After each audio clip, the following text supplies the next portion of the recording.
Glória a Deus. Boa noite, irmãos. Graça e paz, amém? Eu sou Flávio, Como me apresentaram aqui. Sou de Campina Grande, já conheço os pastores Sérgio e Fabiana desde os anos 90. Somos amigos há muito tempo. Também conheço o pastor Aurélio e Márcia já há um tempo também. Estou muito feliz em estar aqui, a primeira vez que estou em Maringá, não conheci essa cidade. Estou sendo muito bem acolhido na residência pastoral e para mim é uma honra estar aqui e eu creio que grandes coisas o Senhor vai fazer hoje à noite. Amém? Você está pronto? Louvado seja Deus. Hoje nós cantamos uma música falando sobre o nome de Jesus. Na verdade, cantamos mais de uma. E uma delas nós mencionamos sobre cura e libertação. E é exatamente o que vai acontecer hoje. Amém? Antes de a gente partir para as curas, porque vai acontecer, eu gostaria de hoje à noite apenas ser alguém que vai te auxiliar a você identificar quais áreas precisam ser ajustadas. Eu não sei se você já fez algum exame de vista, se você já foi a um oftalmologista, mas normalmente você senta numa cadeira, ele tem um equipamento e ele vai passando um monte de lente para você ver qual delas fica melhor a sua visualização. E geralmente aquela que você escolhe é aquela que vai ficar em definitivo na armação do seu óculos. Hoje eu pretendo ser esse oftalmologista que vai poder colocar diante de você uma lente, onde você vai poder ter um ajuste focal, onde você vai poder ver com clareza aquilo que você ainda não viu, e essa precisão, esse esclarecimento, vai te ajudar a você sair de onde você está. Amém, irmãos? Hoje saltou uma palavra no meu coração, ao longo do dia, e a palavra era sobre a condição que estamos vivendo. Eu sei que nós estamos numa igreja onde temos vários tipos de estágios em Deus, Nós podemos entender que quando você nasce de novo, você cresce espiritualmente. Uns crescem mais rápido do que outros, mas cada um vivencia uma realidade em Deus, uma realidade em Cristo. E nós sabemos que cada um de nós temos certas dificuldades pelas quais somos auxiliados pela palavra e pela unção do Espírito e também pelos 5 dons ministeriais. Amém, irmãos? Mas a pergunta que eu quero fazer a você nesse começo é se a gente manter a mesma condição que nós estamos hoje, atualmente, e não sairmos dessa condição, estivermos nessa condição apenas pelo fato de isso ser conveniente a nós, e é bom você prestar bastante atenção, porque qualquer detalhe você vai perder o propósito principal daquilo que Deus quer compartilhar. Se nós insistimos em estar nessa condição apenas porque nos é conveniente, confortável, eu digo, isso pode trazer danos para nós? Possivelmente a resposta que daríamos é depende. Depende se não era para a gente estar onde a gente está. Você está entendendo, irmãos? Se era para você estar num degrau acima e você permanece no degrau que você está, isso pode te causar danos. Porque você já recebeu orientação suficiente, esclarecimento suficiente, apoio necessário para sair de onde você está, mas por algum motivo você decidiu permanecer aí. E eu creio, irmãos, que Deus tem um grande livramento para as nossas vidas hoje à noite. Amém? Então, eu gostaria que você pensasse bem sobre posturas, sobre atitudes, sobre comportamentos que você sabe que já era para ter mudado. Amém, irmãos? Nós podemos aqui citar inúmeros cenários da vida, como, por exemplo, aqueles que nunca começaram, mas deveriam começar. Eu não começo porque eu tenho medo. Eu não começo porque eu não tenho todo o conhecimento. Eu não começo porque eu não tenho todo o recurso. Eu não começo porque eu vi outros começarem e se frustraram. E nós acumulamos inúmeras justificativas para não começar algo novo. E ficamos parados, ficamos mergulhados em um sentimento que nos prende. É por isso que hoje é noite de libertação. Agora, você pode ser aquela pessoa que já começou alguma coisa, e começou bem, ficou entusiasmado com a palavra, ficou entusiasmado com o chamado, com a vocação, com a unção operando na sua vida, com as portas que se abriram para você entrar por elas. Mas eu pergunto, você deu continuidade? Por acaso você finalizou a obra? Ou você deixou isso pendente e incompleto? Eu sei, irmãos, que se nós tivéssemos aqui um teclado tocando uma bela música, seria muito mais confortável para os nossos ouvidos recebermos uma mensagem dessas. Talvez nós até choraríamos. Mas sabe de uma coisa? Deus preparou essa oportunidade para a gente receber no seco. Amém? E graças a Deus por isso, porque se nós tomarmos uma posição sem nenhum elemento que toque nossas emoções, é porque você está sendo sincero na sua decisão.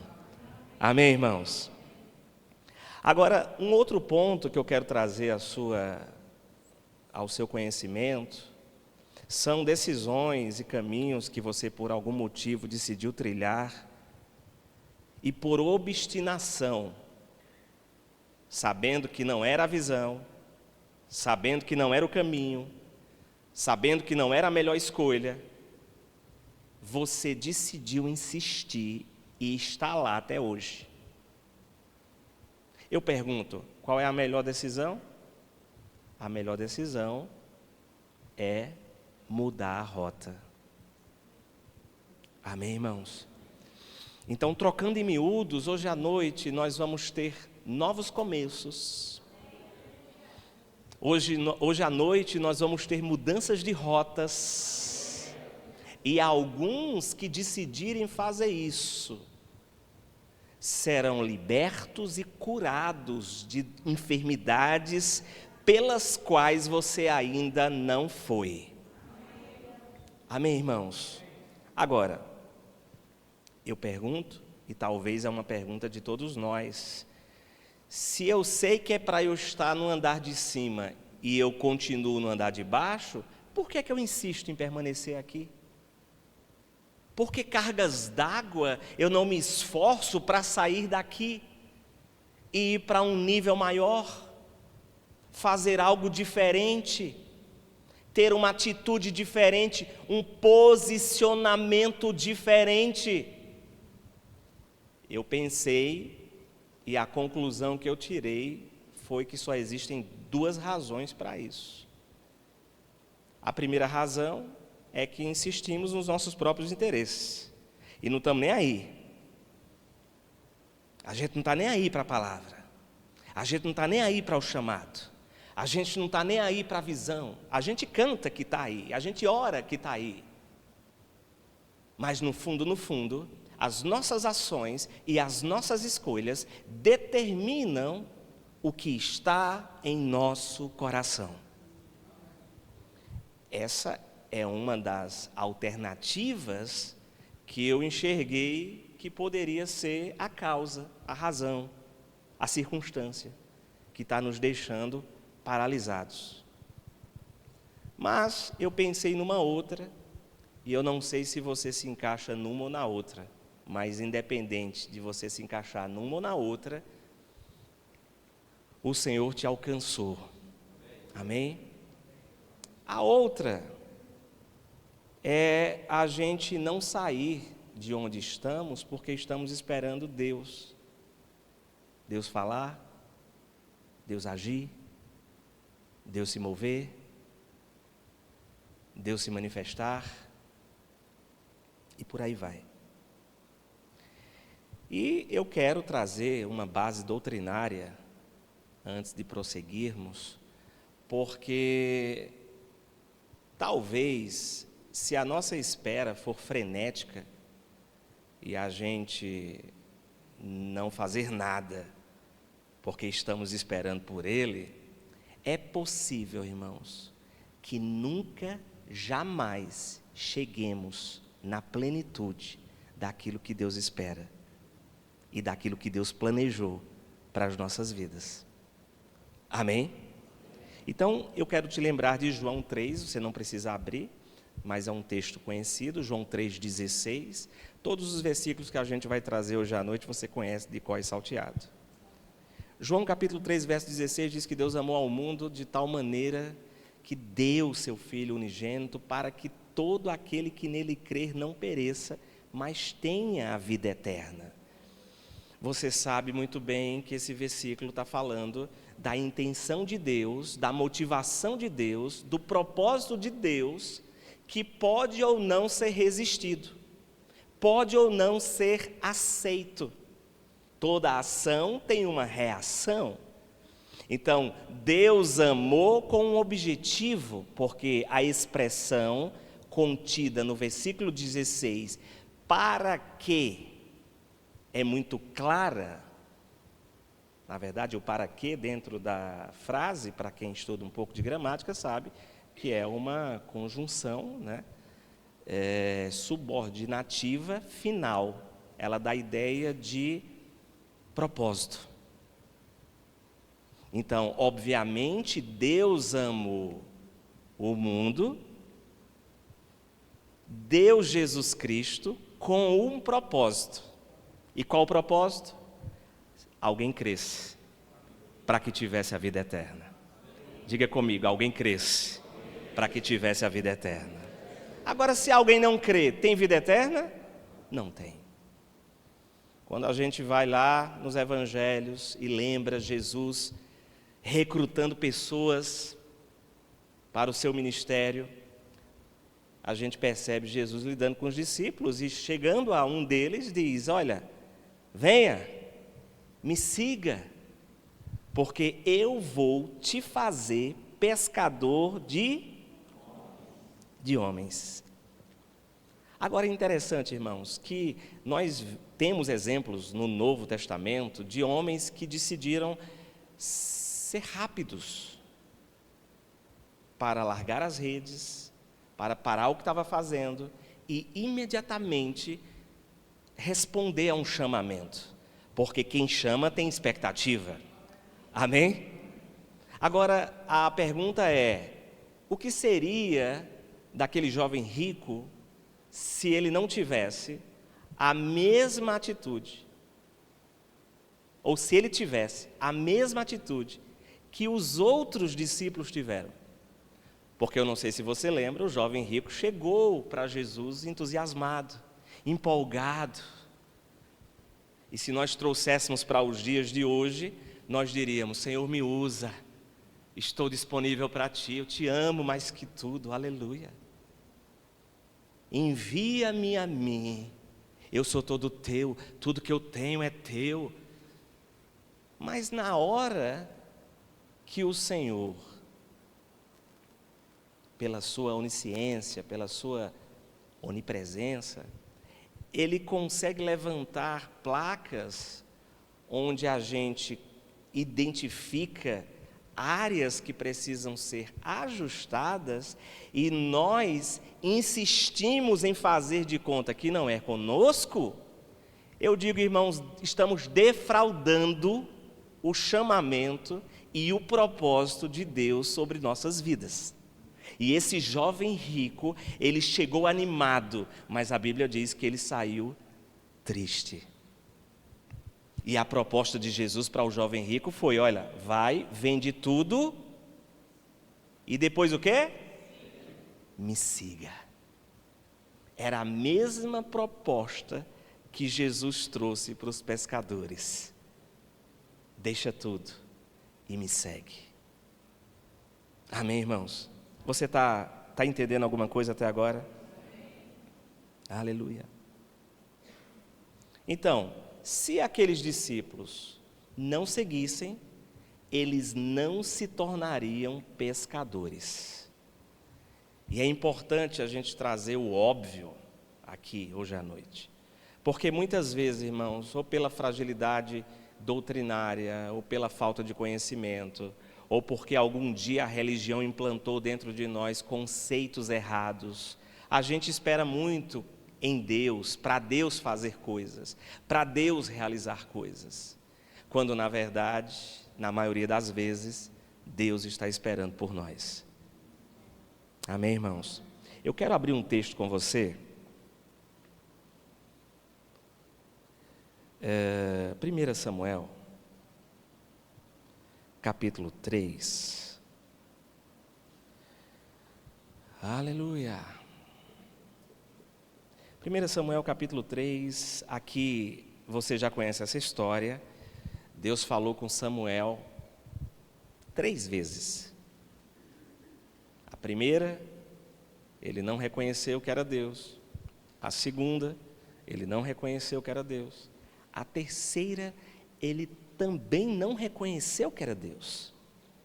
Apenas na 4ª vez, depois de ele ser instruído pelo seu supervisor, Eli, que orientou o que ele deveria fazer quando ouvisse a voz novamente. Verso 10 diz que na 4ª vez, depois que Deus falou com Samuel, o Senhor voltou, permaneceu ali e chamou como das outras vezes: Samuel, Samuel. Então ele respondeu: fala, porque o teu servo ouve. Está escrito assim na sua Bíblia? Então, o que Deus estava esperando nas 3 vezes anteriores era um retorno. Deus estava falando, não apenas para que alguém do outro lado ouvisse, mas para que alguém do outro lado desse uma resposta. Mas sabe, irmãos, a resposta que Deus espera de mim e de você não é aquela que necessariamente a gente emite com os nossos lábios, mas sim aquela que anunciamos com as atitudes. E Samuel, quando ouviu Deus falar, ele entendeu que a mensagem que Deus estava trazendo para ele era um recado que ele deveria trazer para Eli. E não era fácil, não era confortável para aquele rapaz levar aquele tipo de recado para um homem que, na categoria e para o cenário atual, era o seu líder. O recado, para quem não conhece a história, era uma emissão de juízo, se não houvesse uma mudança de atitude. Você está aqui, irmãos? Agora eu pergunto, qual foi a resposta de Samuel a Deus? Foi apenas fala que o teu servo ouve? Não. A resposta de Samuel para Deus foi ele levar a mensagem ao destinatário. Amém, irmãos? E é importante você guardar isso, porque pode ser que tem mensagens paradas aí, para serem entregues, e por algum motivo ela ainda não foi. Aleluia. Quando a gente vai lá para Josué, abre lá, por gentileza, Josué, capítulo 6. A partir do versículo 2, só para contextualizar essa história conhecida dos muros de Jericó, onde Deus fala com Josué sobre a missão que ele tinha. No versículo 2 de Josué, capítulo 6, o Senhor diz a Josué: olha, eu entrego na tua mão Jericó. Recebe. É teu. Vai com calma, tá? Lê com calma, digere a palavra. Eu sei que você sabe o resto da história, mas ei, olha o que está escrito no verso 1. Jericó se conservava rigorosamente fechada. Ninguém entrava, ninguém saía. Então, como é que o negócio é meu se o negócio está fechado? Amém, irmãos? É interessante isso, porque muitas vezes temos dificuldades de nos apropriar das bênçãos divinas, das promessas de Deus. Estamos orando por coisas específicas das nossas vidas, que naturalmente estão fechadas, naturalmente estão bloqueadas, e mesmo sabendo que é nosso, nós não estamos fazendo a nossa parte. Estamos esperando que Deus derrube os muros. Mas ei, será se não existe absolutamente nada que devamos fazer nesse processo? Será se não estamos mal acostumados de começar tantas coisas na vida e não terminar? E quando a gente lida com as coisas de Deus, com as promessas de Deus, com a vontade de Deus, a gente age do mesmo jeito? E achamos que é normal? E muitas vezes culpamos Deus por Ele não executar a sua vontade nas nossas vidas, porque de fato foi nós que fomos negligentes e não percebemos? Alô? Então é importante, irmãos, esse esclarecimento aqui. A palavra de Deus, se você ler do verso 2 ao verso 6, eu não vou ler para ganharmos tempo, foi simples. Ora, vocês têm que circular, depois têm que gritar e depois o muro cai. Diga comigo, circular, gritar e depois o muro cai. Quantos de nós não estamos dando círculos e não saímos do lugar?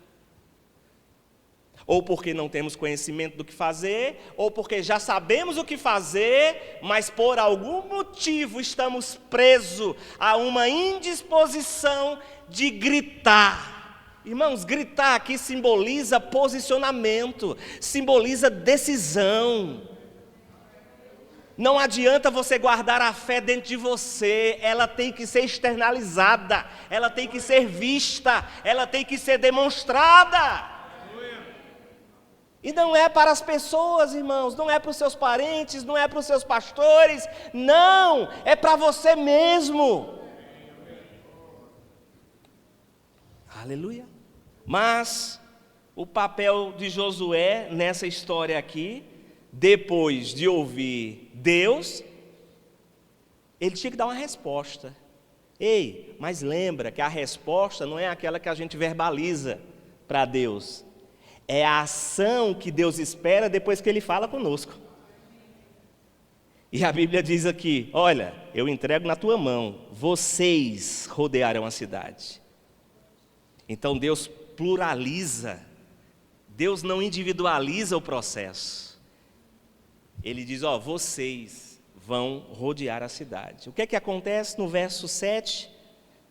No verso 7, Josué é rápido para ir até o povo e retransmitir a mensagem que ele recebeu. Afinal de contas, não era ele sozinho que ia rodear a terra, que ia rodear a cidade, era o povo.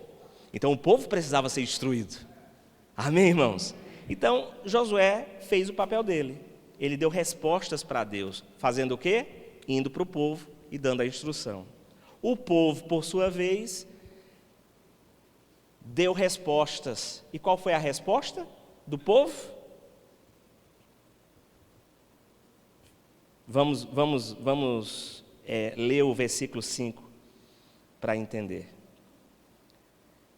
E será que ao som prolongado da trombeta, quando ouvirdes este som, todo o povo dará um brado alto.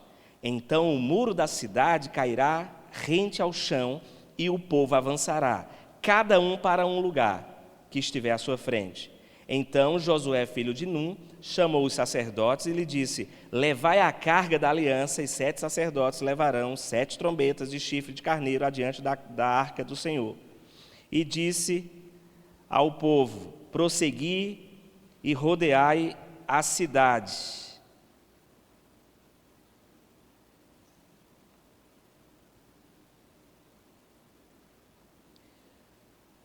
Vamos ver aqui.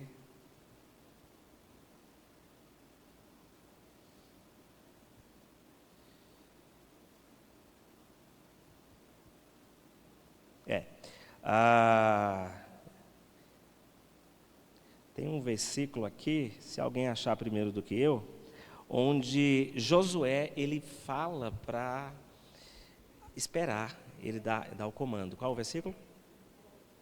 É o 10. Josué dera esta ordem ao povo, é isso aí. Não gritareis, nem levantareis a voz, nem sairá palavra alguma da vossa boca, até o dia em que eu disser, gritai. Interessante, irmãos, porque da mesma forma que Josué deu um retorno para Deus, depois que ouviu Deus falar, trazendo a instrução para o povo deu o retorno a Josué, porque depois que ouviu Josué ordenar, gritai, eles foram rápidos para gritar. E eu vou repetir essa palavra rápido várias vezes hoje à noite, amém? Porque talvez a nossa maior dificuldade, irmãos, é a velocidade para tomar decisões. E muitas vezes não tomamos decisões porque pensamos que vamos naufragar. Aleluia. Vai lá para 1 Reis. 1 Reis. Aleluia. Capítulo 17, versículo 10. Esse texto está falando de Elias. Você sabe da história, ele foi para um lugar chamado Sarepta, encontrou uma viúva. E no verso 10 diz que ele chegou à entrada da cidade. Ali tinha uma viúva apanhando lenha. Ele chamou essa viúva e disse: olha, traz-me por favor uma vasilha com um pouco de água para eu beber. Você entregar água para alguém que está pedindo é muito fácil, né? A mulher foi rápida para atender ao pedido. Talvez nós também seríamos rápidos para atender a esse pedido. Quando ela saiu para buscar água, ele a chamou de volta e disse: traz-me também um pedaço de pão. E aí é que o negócio aperta, né? Porque água tá bom, né? Água é bom, mas o pão. E aí a gente vai entender por que é que foi difícil para ela tomar essa decisão. No verso 12, ela responde: tão certo como vive o Senhor teu Deus, não tenho pão nenhum, mas apenas um punhado de farinha na vasilha e um pouco de azeite na botija. Estou apanhando 2 gravetos para ir prepará-lo para mim e para meu filho. Ou seja, ela estava preparando, ela estava no processo, amém? Apanhando os gravetos para preparar a última refeição. Diga comigo, ela estava num processo. Talvez, irmãos, se ela seguisse esse processo, não saberíamos se ela e os seus filhos estariam vivas para contar a história. Graças a Deus, porque alguém interferiu esse processo. Graças a Deus, porque ela deu respostas, ela deu retorno às palavras que ela ouviu quando ela foi abordada. E diz a palavra que ela termina dizendo: olha, nós vamos comer e depois vamos morrer.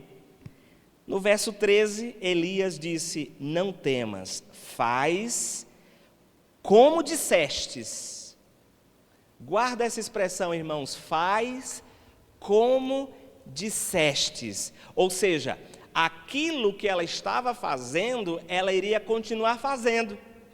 Só que ia ter um pequeno ajuste. Às vezes, o medo que nós temos para nos consagrar completamente a Deus é porque tememos que Ele mexa com tudo. Que Ele modifique toda a nossa agenda, que Ele modifique todo o nosso processo. Quando, na verdade, Ele só quer entrar para fazer um pequeno ajuste. Amém, irmãos? E a Bíblia diz que esse pequeno ajuste, apesar de ser extremamente desconfortável... Onde é que eu parei? 13. Por isso que deu essa falta de memória, porque foi no 13. Vamos seguir em frente. 14. Pois assim diz o Senhor Deus de Israel, a farinha da vasilha não acabará e o azeite da botija não faltará até o dia que o Senhor fizer chover sobre a terra. Ela foi e fez conforme a palavra. Agora, olha interessante, irmãos, ela tinha que ir, fazer e depois voltar para entregar para ele. Porque quando a gente lê é muito fácil, né? Faz o bolo e me entrega primeiro. Não, ele disse, olha, vai, faz o bolo lá e depois tu volta aqui e vai entregar para mim primeiro, ok? Primeiro para mim. Depois você volta lá, aí você faz para ti e depois para os teus filhos. Porque se fosse nós, a gente já faria primeiro para os filhos. Amém, irmãos? Muito esclarecimento nesse versículo aqui. Ou você recebe ou você rejeita. Amém? Mas imagina essa mulher tendo que ir, combatendo com a alma, fazer o bolo e voltar com os pensamentos, bombardeando a mente dela. Tu vai passar fome, tu é besta, tu nem conhece esse homem aí, primeira vez que tu está falando com ele. E se ele for coach? Amém? Está querendo pegar teu bolo.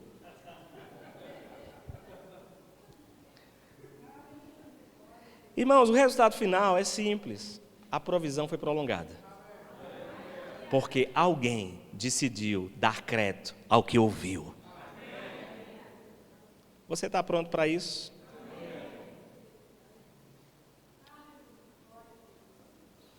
Então, o retorno, irmãos, que Deus espera de nós, não está nas respostas que damos para Ele com a boca.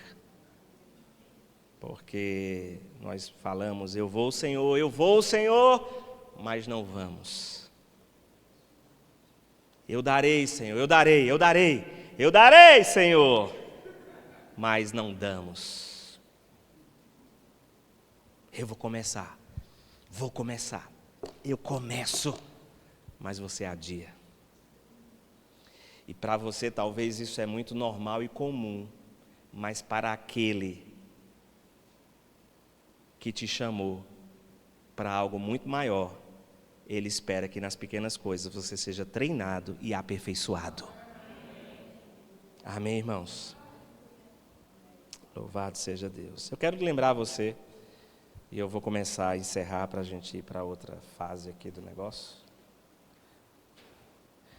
Desligar esse tablet. Esse tablet é novo, eu não sei desligar ele. Ó, a dificuldade que eu tenho para desligar um tablet. Pronto, agora foi. Vamos lá. Você lembra de Pedro? Quem lembra de Pedro? Pedro, irmãos, ele teve duas frustrações registradas, né? A primeira, que Pedro afundou. Apesar de sabermos que foi o próprio Pedro que decidiu andar sobre as águas, e Jesus quando o repreendeu porque ele poderia ter chegado ao fim e não chegou. Você está aqui? Eu quero te lembrar que Jesus não exigiu que ele andasse. Jesus não cobrou que ele andasse. E nem foi ideia de Jesus ele andar sobre as águas.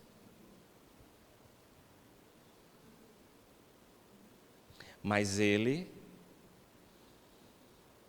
o mesmo que andou, por algum motivo naufragou. O mesmo Pedro, diante de Jesus, que não exigiu dele fidelidade, que não colocou a faca no pescoço dele e disse: olha, tu tem que ser muito fiel a mim. Você não vê Jesus com esse tipo de abordagem, mas você vê Pedro dizendo: Jesus, para onde tu fores eu vou, não te abandonarei. O mesmo Pedro que decidiu ser fiel, negou Jesus 3 vezes. E por que é que estamos falando isso, irmãos? Porque Jesus volta a Pedro, faz 3 perguntas, na mesma quantidade das vezes que ele negou. 3 perguntas. Tu me amas? Tu me amas? Tu me amas?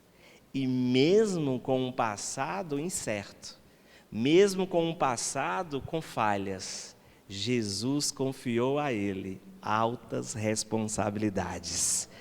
Se tu me amas, cuida das minhas ovelhas. Sabe de uma coisa, meu irmão? Deus não desistiu de você. O plano e o propósito que Ele tem para a sua vida continua de pé. Não importa o que você fez no verão passado, Ele continua te amando, te chamando, e se você permitir, a unção de Deus, o poder de Deus, está disponível para te pegar hoje à noite. Amém?